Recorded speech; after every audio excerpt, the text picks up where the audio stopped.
Olá pessoal, voltamos aqui com o assunto gestão de riscos.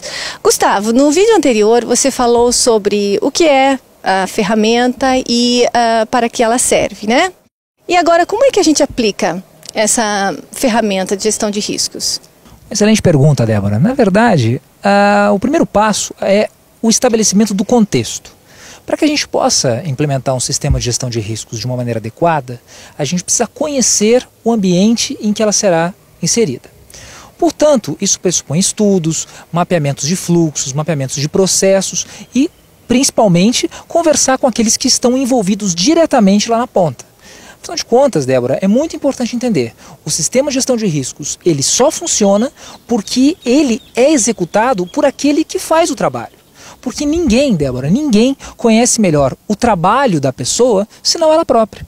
Então não é uma equipe de fora, não é algum iluminado que simplesmente vai chegar e dizer, ó, a partir de agora você vai ter que fazer isso, isso e aquilo. Não, não. Você vai perguntar para todos os envolvidos na cadeia, conversando, e com algumas ferramentas e metodologias apropriadas, a gente vai construindo isso.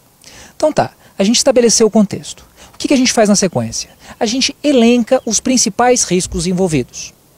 Existe uma metodologia para isso, são técnicas de brainwriting, brainstorming e várias outras palavras em inglês, mas que no final das contas significam a gente precisa enumerar aquilo que pode dar errado no futuro.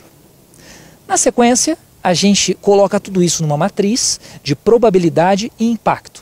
No caso do Tribunal de Contas do Paraná, a gente utiliza uma matriz 3x3. No Tribunal de Contas da União, a matriz é 5x5. Isso não importa. O que importa é que a gente tem que estabelecer diferentes níveis de impacto e de probabilidade. Isso significa que aqueles riscos que tenham um impacto mais elevado na organização e que tenham uma probabilidade maior de ocorrer, devem, prioritariamente, ser tratados. Mas isso nem sempre é verdade, sabe, Débora? O que acontece, por exemplo, com o caso de Brumadinho? Em Brumadinho, construiu-se um refeitório justo em frente à barragem. Note que a probabilidade de rompimento de uma represa como aquela é muito pequena, mas o impacto foi devastador.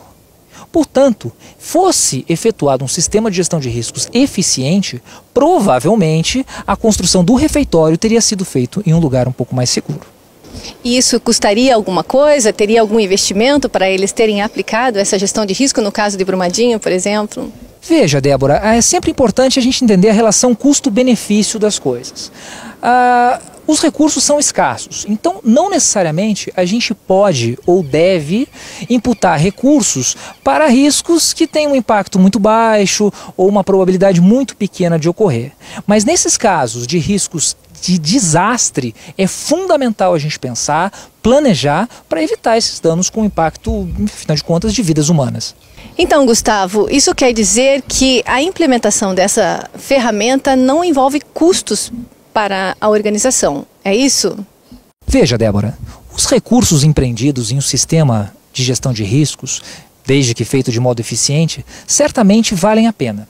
Isso porque os recursos materiais, os recursos humanos e o tempo empreendido nas atividades de planejamento dos riscos, certamente, no médio e longo prazo, vão trazer excelentes resultados para a organização.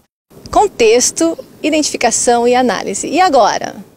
Agora, colocados os riscos na matriz, fica claro o que deve ser e o que não deve ser prioritário para a administração. Então, os gestores e todos os envolvidos no processo vão escolher aqueles riscos nos quais vale mais a pena empreender os recursos. Essa etapa se chama tratamento. O tratamento é uma decisão que pode, inclusive, ser simplesmente aceitar o risco. Às vezes, o recurso a ser empreendido para que o risco seja minorado é tão grande que não vale a pena.